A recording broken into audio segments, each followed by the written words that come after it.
chapters, that is isolation of elements and your general principles with coordination compounds. So let us first start with your general principles and isolation of elements. So before we start the chapter, let me walk you through how you will access the revision notes and the test series in our website. That is, if you go to play6.com and click on practice, we are having different packages available here, but since we are discussing about NEET, let us go to NEET Premium, and at the top you have the revision notes. If you click on revision notes, it opens in a new tab, and here you are having different subjects available, that is for physics, chemistry, biology, and a NEET full test. Each subject you will have chapter wise test, and we can take the test n number of times for the same chapter. Now let us start the chapter with general principles and your, so what do we say it as your general principles, or what are we going to study in general principles? Basically, when we say this is a method of the process of isolation of elements which we will be studying in this chapter.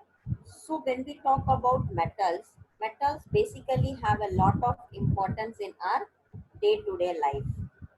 Like we are using metals for building around us, the made up of steel, iron, wires, that is going to carry current. It is made up of metals. So there are a lot of application. The bridges, all the towers which we are using, they are all made up of metals. So the most important factor we have to study is what is minerals. Minerals are nothing but the naturally occurring chemical substance in the earth crust obtainable by mining, in the earth crust obtainable by mining, and what we say it as the minerals. And when we talk about your ores, what is ores? Only few minerals are there which is being used as a source of that metal, and those minerals are known as ores. Those minerals are actually known as ores. So when we say the naturally occurring substance which is going to occur in the form of which the metals is going to occur in the earth crust, and the mineral from which the metal is economically, you can say it is being extracted, that is what we call it as a ore. And all the ores are minerals, but we can say that, but all minerals are not ores. We have to have that in mind. And when we talk about the impurities, that is every ore will have certain type or certain form of impurities in it, and impurities associated with the ore, we call it as gangue. And metals are basically existing in two forms. One, it can be in native state, and the other it can be in combined state. So when we do the extraction and isolation of metals from ore, will have different steps, or they are having different process, and those process are the entire specific and technological process which we are going to use for the isolation of the metals from its ore. We call it as metallurgy. We call the term as metallurgy. That is, it is a method for isolation of the metal from its ore. We call the concept as your metallurgy. And when we say we are saying that metals occur in two forms. One, we say it as native state, and the other one we are saying it as combined state. So we should know what is native state and what is combined state. So native state is elements which will have low chemical reactivity, or in simple term, if we try to say, it is noble metals that is having least electropositive character, and they are not attacked by oxygen, your moisture, and your carbon dioxide. So basically we could say that these are the elements that is going to occur in free state or in native state. For example, we can take it as your silver, gold, platinum, and your noble gases, and many more. And when we talk about combined state, these are the group of your elements, or you can say highly reactive elements like your fluorine, chlorine, sodium, potassium. They are going to occur in nature in combined form as their compounds, or we are saying it as such as your oxides, your carbonate, sulfide, halide. All these things are existing in our nature. And hydrogen is the only non-metal which is existing in oxidized form. Hydrogen is the only non-metal that is existing in oxidized form. And when we try to learn the method, that is, as I told you, extraction of, or you can say isolation of metals. So we said that there are different methods. If we talk about different methods, we say that first step you will say that it is concentration of the ore. What we do in concentration of the ore, the first step is to remove the impurities from the ore, and it, but that will not involve any chemical process. Just we are trying to remove the impurities from the ore, and it is not involving any chemical process, because it is based on the difference between the physical properties of the metal and the unwanted particles which is present in the metal, and we are trying to remove those metals.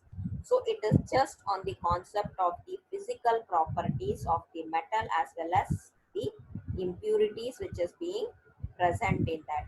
Hence, in order to do the concentration, or in order to remove that, we are using different methods. One, you call it as hydraulic washing, magnetic separation, froth flotation method, and leaching.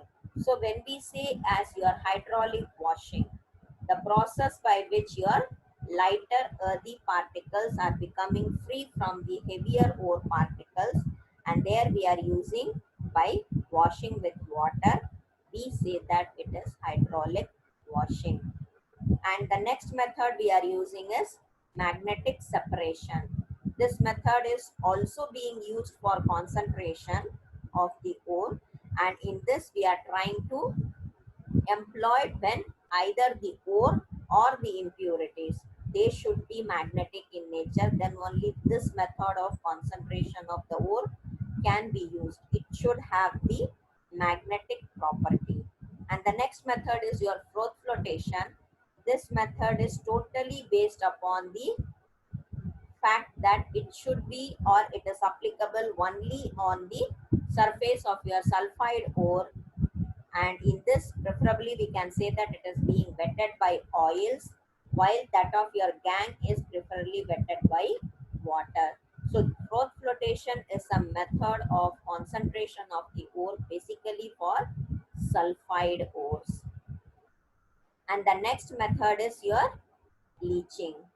Leaching is, this process is going to consist in treating your powdered ore with a suitable reagent which are selectively dissolve the ore but not the impurities. We have to select that particular reagent which will have the tendency of dissolving the.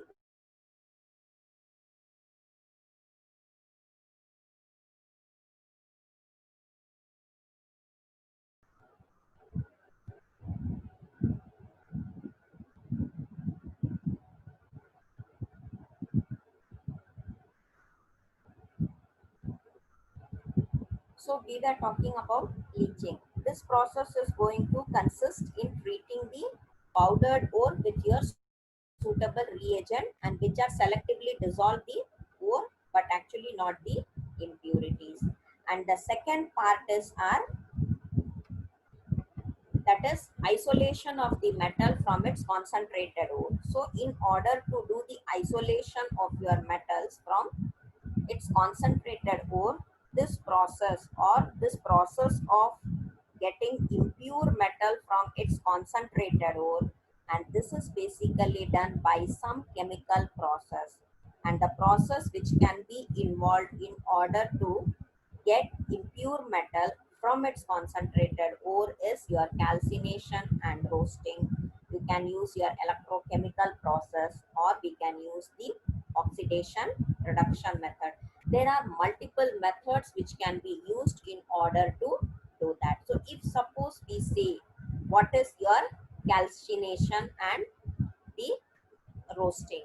Roasting is the process of converting an ore into its metal oxide by heating strongly at temperature insufficient to melt in excess of air.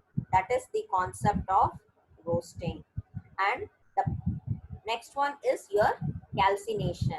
Calcination is the process of converting an ore into its oxide by heating it strongly before its melting point, and that is done either in absent or you should have very limited supply of air. You should have very limited supply of air. So that is the methods we are using in order to get impure metal from its concentrated ore. And do remember, this is a method which is a chemical process or chemical method. And the next part of it is purification of the metal. We have got the concentrated ore, and next we have to get the pure ore from it. So hence we need to purify the ore. What are all the methods we can use for the purpose of purification of the metal? So when we say purification of the metal, we are using a different terms again. That is, first we can say your method, that is your distillation method, or we can use liquation method. Next, electrolysis, and your zone refining. So when we say distillation, do remember it is a method which is being used, or it is useful for low boiling point metals like zinc and mercury. And the impure metal is evaporated to obtain the pure metal as distillate. The impure metal is evaporated, and you are getting the pure metal as the distillate. And the next method is liquation. Next method, when we say liquation, what does it stand for, or what does it mean? In this method, a low melting metals like your tin can be made to flow on the sloping surface, and in this way it is being separated from higher melting point impurities. So liquation, we are going to talk, if we are trying to use liquation, then there should be a difference between the melting point of the metal and the impurities which is present in it. There should be some difference between the melting point. And the next one we are using for purification is electrolytic refining. In your electrolytic refining, the impure metal is basically made to act as a anode, and a strip of the same metal is being used in pure form as the cathode. And then they are put in a suitable electrolytic bath that is going to contain the soluble salt of the same metal. So we could say the more basic metal remains in the solution, and the less basic metals will get settled on the anode mud. And the other refining method which we are using is called as your zone refining method. In this method, a circular mobile heater is being fixed at one end of the rod, or the impure metal we can say, and as the heater move forward, the pure metal will crystallizes out of the metal, and it will melt, and the impurities will pass on to its adjacent molten zone. So this is the method, or you can say there are certain methods which we are using for refining, or we can say purification of the metals. And there are certain principles which we are using, that is your electrochemical principles of your metallurgy, that is in the reduction of the metals, or in the reduction of your molten metal, salt electrolysis is done, and we decide that based on the concept of our delta G value. What is that? We know delta G is equal to minus NFE, and that is based on the concept of that formula we can do the electrolytic reduction of a molten metal salt, and the electrolysis is being done on the concept of our delta G is equal to your minus NFE. So how do we decide based on the value of delta G naught is equal to minus NFE? N is nothing but the number of electrons, and your E dash is nothing but the electrode potential of your redox couple which is formed in the system. So more reactive metals will have large negative value of your electrode potential. That means we should understand that the reduction process is going to be very difficult, and hence if the difference of two E values corresponding to a positive E value, then of course your negative delta G naught. So we could say that less reactive metal will come out of the solution and more reactive metal will go to the solution. So that is the method which we are using. And yes, of course, in the metallurgy of process, we have to, or you will have to learn about different extraction, that is your copper, aluminium, zinc, what are all the, so of course you will go under the same four steps, that is concentration, then conversion, that is getting your impure metal from your concentrated ore, and then we do the refining. Hence it would be important to learn for different metals. And last, when we talk about what is the application, what are all the users, so there are different metals which we are using in our day-to-day life. That is, for example, you can say aluminium foils, we are using it as a wrappers for chocolates. The fine dust of your metal is being used for paint. Aluminium is being highly reactive, and that is being used in the extraction of chromium. So each, we are having different alloys of aluminium. If we talk about copper, it is being used for making wires, it is used in electrical industry and for water.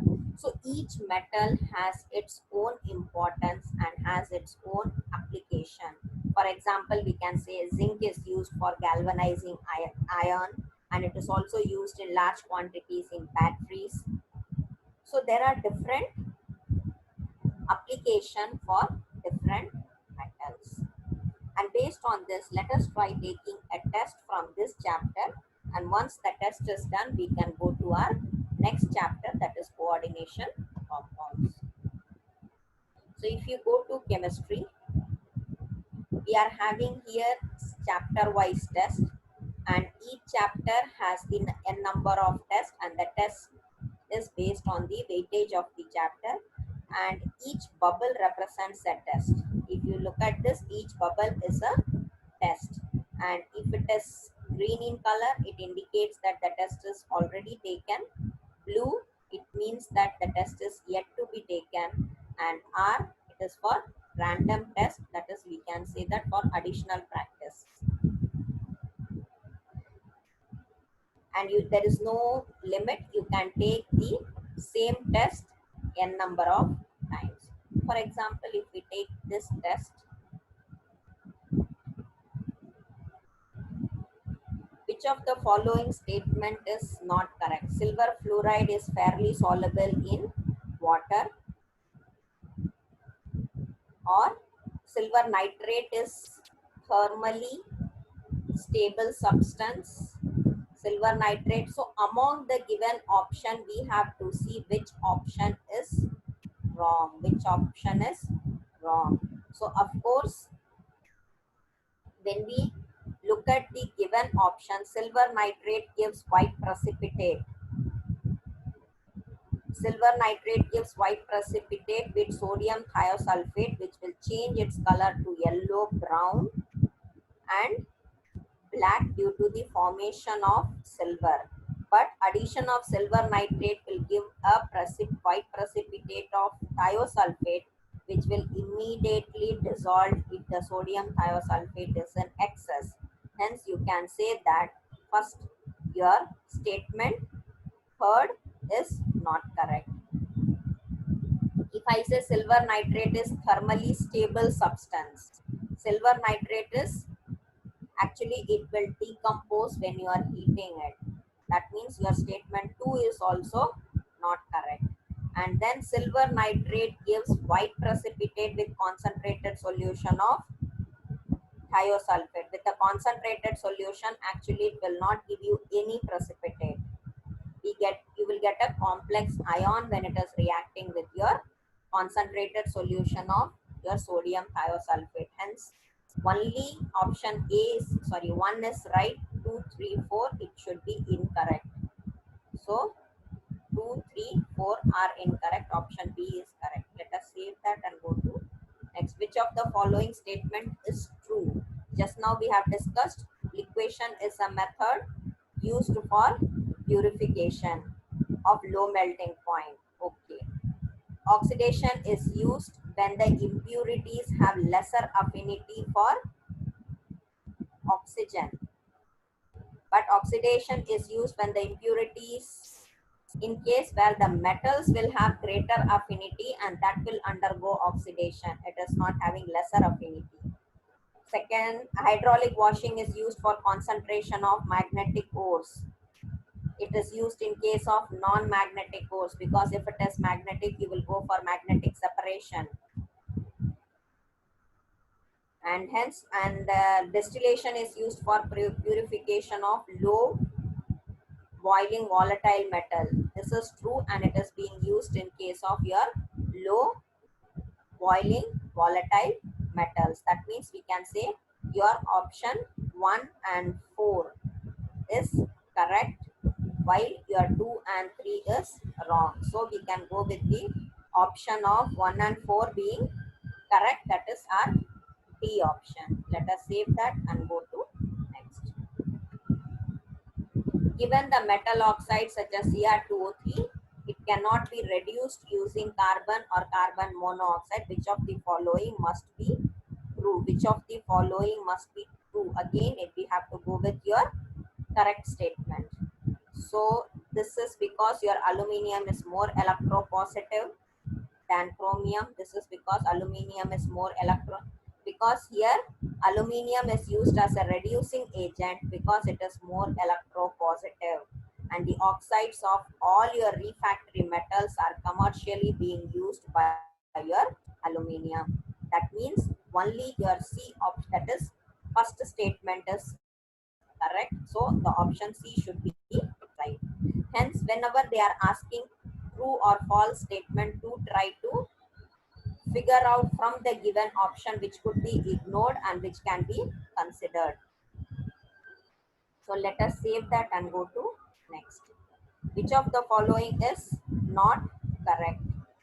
In an aqueous solution, free copper disproportionates to give copper and copper 2. Copper 2 oxide will give you, copper will reduce I2 to minus 1, sorry, I2 to I minus. The reaction is CuI. That is, if you write the reaction, it should be like this. 2Cu2 plus 4I minus will give you 2Cui plus I2. Hence, option, it will oxidize. So, our option B should be correct. This is not correct because they have given here as reduces, but actually it will oxidize, and the question is for not correct. Hence, this is a wrong statement. It will oxidize, it will not reduce. Hence, let us save that and go to next. Copper is an unreactive metal and does not react in normal circumstances with dilute acid. However, it does not react with nitric acid. Which of the following is? So, a simple concept that there are two equations when the reaction of copper is done with your nitric acid. That is, if its concentration is in excess, it is totally going to depend upon the nitric acid, whether it is concentrated or we are taking it as a dilute. So if it is concentrated, the ratio of your copper to nitric acid is 1:4 if you balance the equation. And if we are taking dilute acid, the ratio will be 3:8. So we could say that if copper is reacting with dilute acid, the ratio should be 3:8.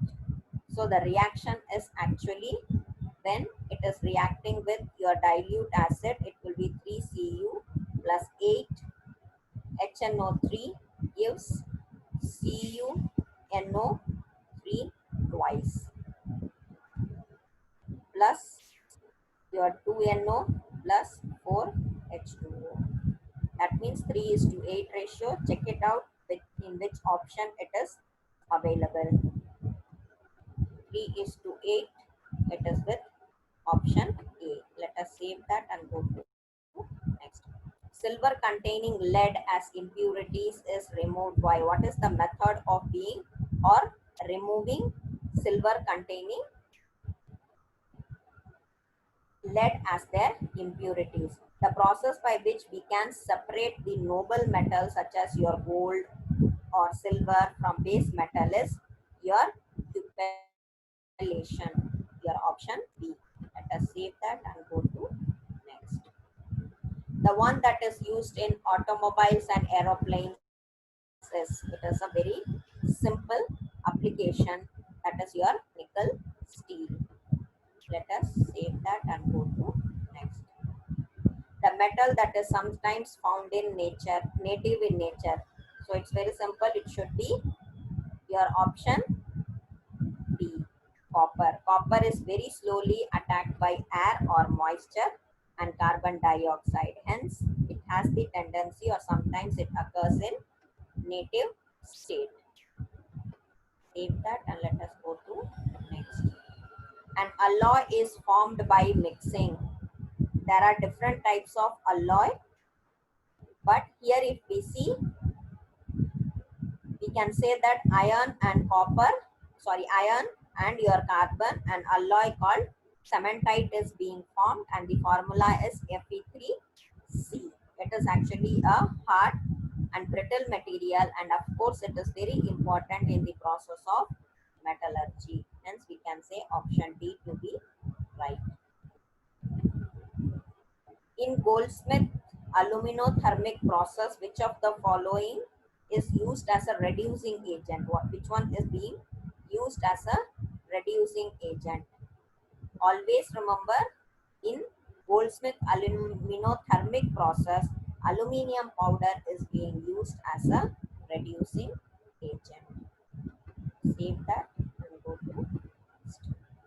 Among the following, the wrong statement. Among the following, if we see, when you are looking at the option itself, we could guess that option B should be wrong, because argentite and cuprite are not oxides. If you see the formula or the equation, we can say argentite is Ag2S and cuprite is Cu2O. Hence, this cannot be an oxide. Hence, option B is the wrong one. Let us save that and go to next. The blast of hot air is introduced from tires during extraction of iron at above. This is a fact. The initial temperature is needed to start the reaction, and that is actually 1000 Kelvin. So option C should be the right answer. Let us save that and go to next. German silver does not have silver in its but then what is the composition of the German silver if it does not have? German silver, actually it will vary in composition. That is the percentage of three elements ranging approximately. Copper, if you say, it has from 50% to 61.6 percentage. Zinc is 19 to 17, and nickel is 30 to 21.1. So this mixture will actually look like silver. Therefore, it is called as your German silver. Hence, our option should be 50 percentage, 50 and above. All other options, if you see, it is lesser than 50. And the percentage of copper in German silver is 50 to 61.6. Hence, option C should be correct. Let us save that and go to next. The froth stabilizers generally used during froth flotation. What is the one which we are using? Do remember, Quezol and aniline stabilizes the froth before it is taken out for further treatment or further process. Hence, option D is correct. The pulverization of ore is done during when we are doing the process. It's always done, or pulverization is nothing but crushing and your pulverization are the process in the ore, which we say it as pressing is needed to reduce the valuable ore to the fine size at which the valueless gang can be separated from the ore, and this process is used to reduce cement rock to the fine powder which we are requiring for burning. Hence, we can say that crushing and grinding of the ore, we say it as your pulverizing, or pulverization is done during crushing and grinding of the ore.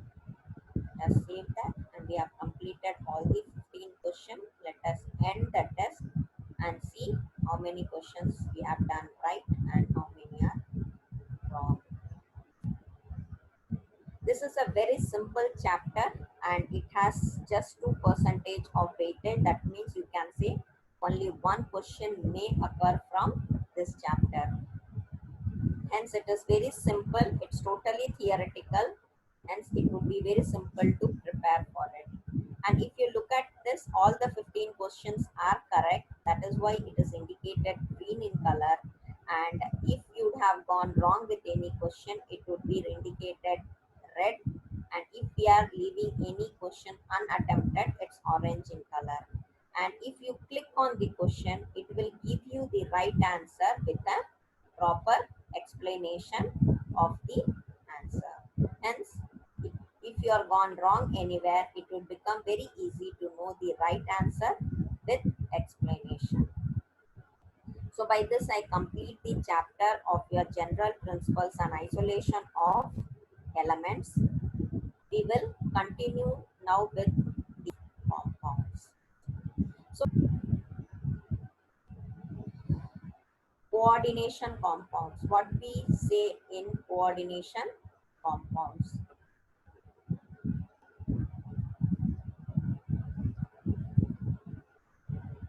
So when we are saying about the concept of coordination compounds, this chapter is also not difficult. It's very simple and it will take very less time to study. So coordination compounds are those where we are having addition molecular compound which will retain their identity in solid state as well as in dissolved state. And here when we are talking about your coordination compounds, it would be very simple to say that we are having a compound where we will have coordinate bond, and it is nothing but a bond in which sharing of electrons will occur but not mutual sharing. You will have sharing of electrons but not mutual sharing, and this is a very important compounds in our day-to-day life because many compounds are going to exist as coordination compounds because they are having special type of linkage and that is what we call it as coordinate bond. And it is a bond that is going to exist because of sharing of electrons but not mutual sharing. Hence in this, the shared pair, how do we represent that shared pair? That is represented by, or it is donated by, only one atom, and one, of course we know that the one that is donating, we call it as a donor, and the other which accepts the electrons, we call it as an acceptor. So the branch of chemistry that is going to deal with the study of your coordination compounds, we call it as coordinate chemistry. We are calling it as a coordinate chemistry. For examples, we can say chlorophyll, vitamin B12, your hemoglobin. All these things or all these examples can be considered to be a coordinate compounds. So most of the time, coordination compounds, we confuse it with the double salt. So there should be some difference between the double salts and the coordination compounds. Actually, double salt is the association of many substances, or we can say that they will contain two salts in equimolar concentration. It is a combination, or it is an association of two salt in equimolar concentration. For example, we all know, we can consider it as your Morse salt. And in coordination compound, once the compound is being formed, its ion compound as a whole will not lose its identity, but when we try to dissolve in water, they will show different properties. But what happens in double salt? They don't show different properties, and once you try to dissolve it, they will lose their identity in water. They will lose their identity in water. And coordination compounds can exist in solid as well as in aqueous state, but double salt will exist only in solid state. And if we try to make it in aqueous state, they will dissociate into ions. And that coordination compounds will exist in extended octet, whereas in double salt, they will exist in their own balances. So there is a difference between your coordination compounds and double salt. Hence, we should not confuse between coordination compounds and double salt. So when we study about coordination compounds, there are different terms which we should know, or there are different terminologies which we come across in this chapter. First thing we say, what is central metal atom? What do we mean by your central metal atom? And here we are having a complex ion that is nothing but an extremely, or you can say it is electrically charged species in which central metal atom or ions is being surrounded by number of ions or your neutral molecules. So here the most important part is a central metal atom. If we are saying it is surrounded by the number of ions, or your central metal atom is being surrounded. What is central metal atom? So the central metal atom is nothing but it is the acceptor metal that is being present in your coordination compounds. So basically the acceptor metal, it is mostly the d block elements, and that act as an acceptor because it will have vacant d orbital, and due to accepting nature, they are acting as a Lewis acid. They have the tendency of acting as a Lewis acid. And next important one is, we say, what is ligands? They are donor atom, and that can be a single atom or it can be a group of atoms. So ligands is electron donating group, that can be ions or molecule. It's different, and hence we say that, and they will have the tendency of being bound to your central metal atom in the coordination entity. And since they are having the tendency of being accepted, or they are donor atom, and they are neutrally charged, or they can be a neutral species with lone pair, or neutral, like it can be ammonia, carbon monoxide, and they will have the tendency of acting as a Lewis base. And the next one is your coordination sphere. What is coordination sphere? So combination of your atoms and ligands, we say it as a coordination sphere. So if it is positively charged, then we call it as your cationic entity, and if it is, and in case of negative charge, it is called as either anionic entity, or we say it as anionic complex. It's a, and there are certain factors that you will have the nature of your ligands. What are all the nature of the ligands? So it's very important to know the concept of your ligands.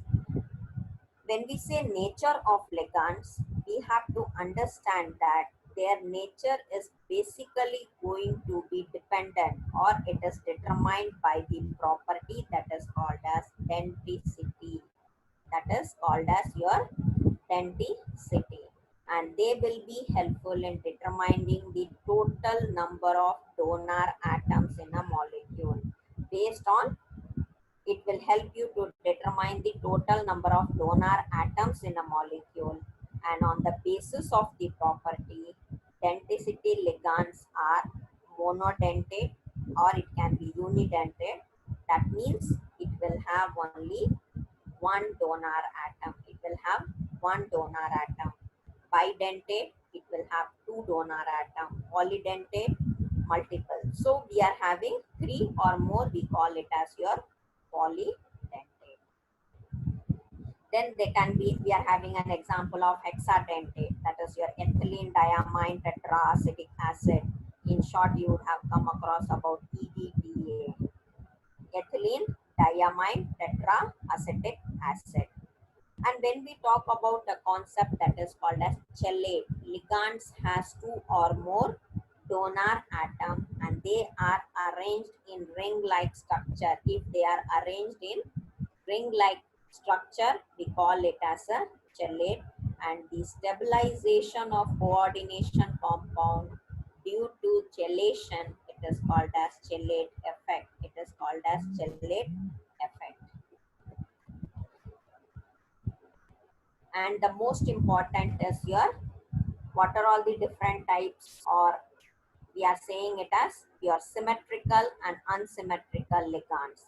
If suppose I say that ligands are attached to the central atom are being of the same type, the atoms, or sorry, the ligands being attached to the central atom are of same type. For example, I can say CH2, NH2, CH2, NH2. So in this case, we can say as your, it is in their central atom, the ligands is of same type, hence you can say it as a symmetrical. And if we are saying the ligands attached are of different type, then it will be considered to be unsymmetrical.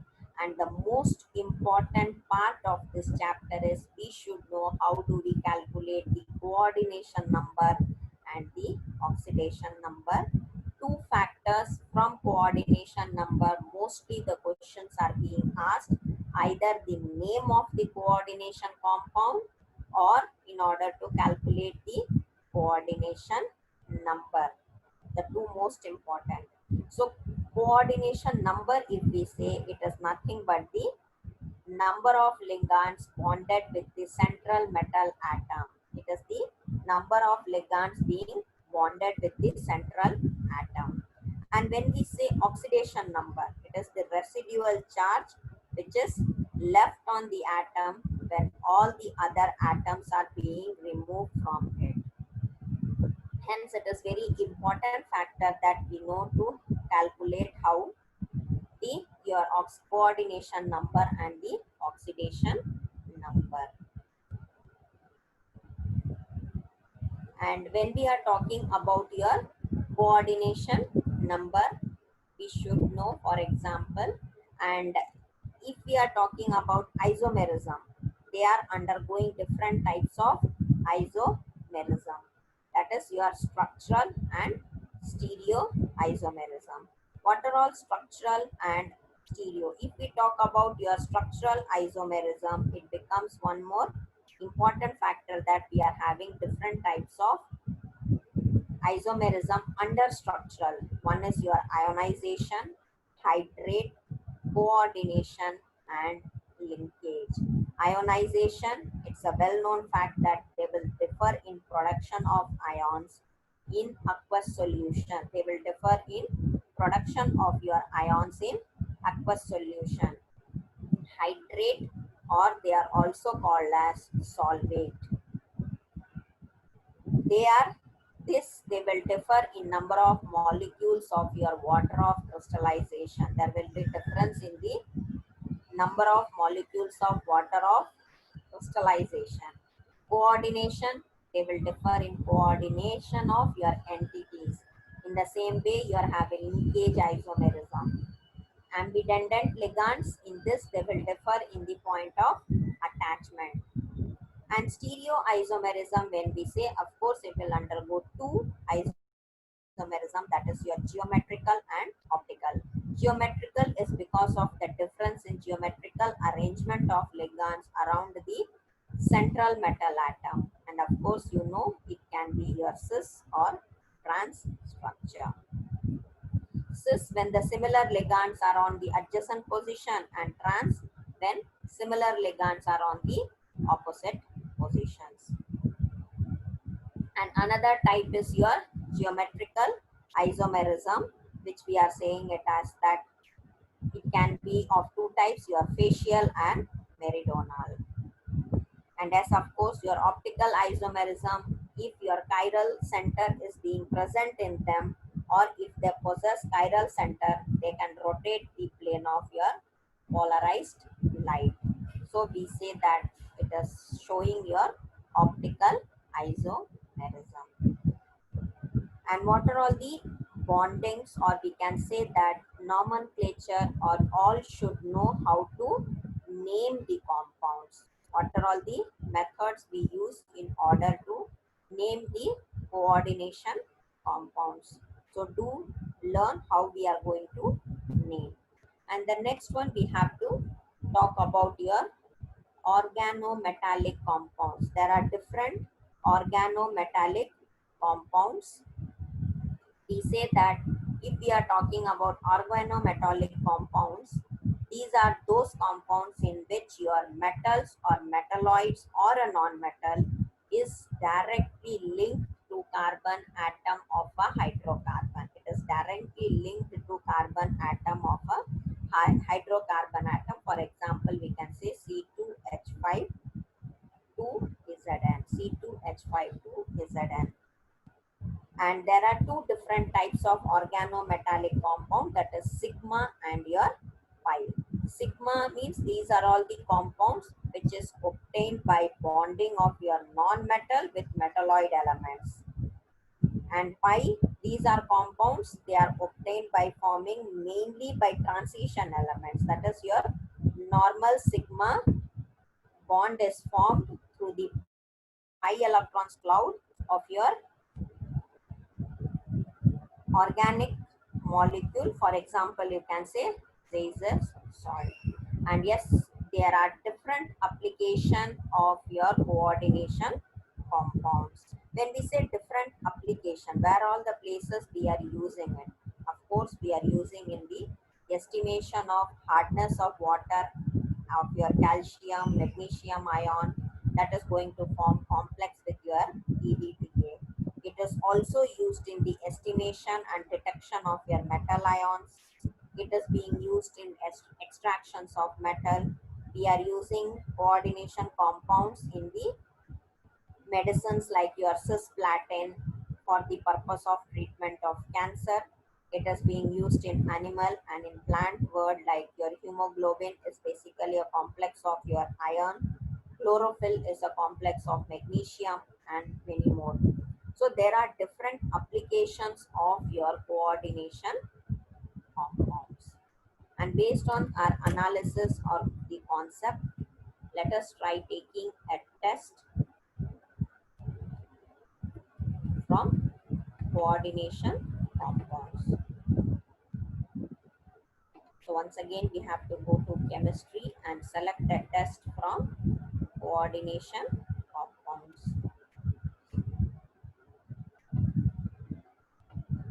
This is also a very simple chapter. As I told you, we need to focus on the naming of the compounds and how do we calculate the coordination number. So the first question is carnallite is an example of. Carnallite is an example of which one? So when we say carnallite, it is nothing but a double salt. It is a hydrated potassium manganese chloride. Hydrated potassium manganese chloride with the formula of KMgCl3.6H2O. It is a hydrated potassium magnesium chloride and it is a double salt. So option D should be correct. Let us save that and go to next. The next question says ligand in a metal carbonyl complex is actually your CO, because metal carbonyls are coordination complex of transition metals with carbon monoxide as their ligands. Hence, let us say B is the answer. The charge on cobalt in, we have to calculate the charge on cobalt. So how do we calculate the charge? So simple, we have given COCN6, for example. Let us take COCN6 and 3 minus. So when we take this 3 minus, the total charge of the molecule, it is 3. Hence we can consider, they have asked us to calculate your cobalt. Let us consider that to be your X. And cyanide, Cn minus. So charge of your Cn is -1. But since you are having 6 here, that means you will have -1 into 6. And the total charge is equal to your -3. So X minus 6 is equal to -3. X is equal to plus. So this is the way you will calculate if they are asking for a specific one. So here the charge of your cobalt in this compound, it should be +3. Let us see. Option B is correct. Let us save that and go to next. The donor atom in ethylene diamine, ETDA, as we discussed. Ethylene, the donor atom in your ethylene diamine is your N and N, because you will have 2 donor atoms in ethine, that is your 2N atom, and each of which will be donating 1 lone pair of electrons. Hence ethylene diamine, N and N is the donor atom. Let us save that and go to next. The oxidation state of iron, in the oxidation state of iron, we have to calculate FeCN6 3 minus. It is FeCN6 3 minus. We need to calculate the oxidation state of iron. So the total charge, once again, it is -3, and let us keep X for your iron. X plus your Cn minus, once again 6 into -1, that will become is equal to your -3. So X is equal to -6. So it becomes +6 minus 3. X is equal to 3. So option C. Save that and go to next. The primary valency of Fe in the given complex. The primary valency of your Fe. Primary valency is always equal to the oxidation state. Do remember, primary valency is always equal to the oxidation state. Hence, we have to calculate the oxidation state of Fe in the given compound. So, if we calculate here as the given as complexes, your F4, Fe, Cn, 6, hence K4 oxidation, you know it is your 1 for your potassium. So plus 1, and Fe, it is unknown because we have to calculate, and Cn minus 1, so 6 into your minus 1. Since you do not have any charge, the total value will be equal to 0. So 4 plus x minus 6 is equal to 0. X, you will get it to be equal to plus 2. So answer A should be the correct option.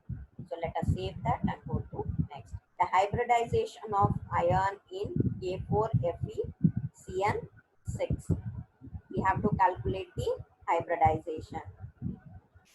So when we are talking about hybridization of iron, they are asking iron atomic number, what it is, 26. So you will have 6 electrons are going to be in 3d orbital and 2 electrons are there in 4s orbital. And just now we have calculated that iron has an oxidation state of plus 2. Hence, from that well-known fact, you can say that the hybridization should be D2sp3. Let us save that and go to next. The formula of nitrosyl group. We have to say the formula. Nitrosyl group or nitroso will always refer to a functional group in organic compound which will have NO group attached to the organic. So we can say nitroso group means, or nitrosyl group is nothing but your NO. Option A. Let us save that and go to next. Hydrazinium ion. Which one we call it as hydrazinium ion? Hydrazinium ion, or it is a cation with the formula of your N2H5 plus. N2H5 plus. So N2H5 in the option C we are having as your N2H5 plus. So we are having, save that and go to next. IUPAC name, as I told you, naming is important. So IUPAC name of this compound is nothing but potassium hexacyanoferrate. Potassium hexacyanoferrate. And iron, we have calculated that it is in the K3. Hence, we have to calculate the oxidation state of iron, and then we have to say whether the oxidation state is plus 2 or plus 3. But when you calculate the oxidation state here for your Fe, you will find that it is in plus 3 state, and hence you say as your potassium hexacyanoferrate 3. Hence option D is right. Let us save that and go to next. Which of the following is an ambidentant ligand? Which of the following is an ambidentant ligand? So a ligand is nothing but the molecule that is going to bind to a central metal atom to form a complex. And electrically charged or monodentate ligand is your halides. You can say F minus, Cl minus, Br minus. And Cn minus is actually an ambidentant ligand. So let us save that and go to next. The ionization isomerism is possible in which of the given option? So of course it will be possible with your CONH3Cl option C. Let us save that and go to next. In metallurgy, the metal used to displace silver from its cyano complex. The metal which is used to displace silver from its cyano is complex is your zinc. If you learn the metallurgy, it will be very simple to answer, and you can say that the option will be zinc. So option A. Let us save that and go to next. the metal present in chlorophyll. It is a well-known fact that it will be magnesium, because chlorophyll will contain magnesium ion, and that is having a ring-like structure, which you will say it as your chlorine, or it is heterocyclic compound. Hence option B. Let us save that and go to next. Which of the following exhibits purple color in the solution? Which of the following will exhibit? Transition metals are colored because they will be, or they will on radiation in the visible spectrum is of the right frequency to propose their electronic transition. And here titanium ions are purple because the green light wavelength 5000 or 500 nanometer will be approximately observed. So option titanium, that is titanium H2O, this option you will say it to be the right one. They will exhibit purple color in the solution. So we have completed all the 15 tests. Let us save that and click end test.